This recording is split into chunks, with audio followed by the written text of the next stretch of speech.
Italy పర్యటనలో ఉన్న ప్రధాని నరేంద్ర మోదీ అక్కడ ప్రధాని జార్జియా మెలోనీకి మెలోడీ చాక్లెట్స్ గిఫ్ట్ ఇవ్వడం, దానికి సంబంధించిన వీడియోని మెలోనీ సోషల్ మీడియాలో షేర్ చేయడంతో #మెలోడీ అని హెక్స్లో తెగ ట్రెండ్ అవుతుంది. అయితే ప్రధాని మోదీ ఇటలీ ప్రధానికి చాక్లెట్స్ ప్రతిపక్ష నేత రాహుల్ గాంధీ విమర్శలు గుప్పించారు. ఒకవైపు దేశం ఆర్థిక మోపు పొంచి ఉంటే ప్రధాని మోదీ ఇటలీలో చాక్లెట్స్ పంచుతున్నారని సంచలన కామెంట్ చేశారు.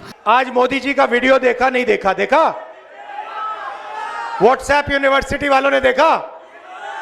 वो इटली की राष्ट्रपति मेलोनी है, उनको नरेंद्र मोदी जी टॉफी खिला रहे हैं.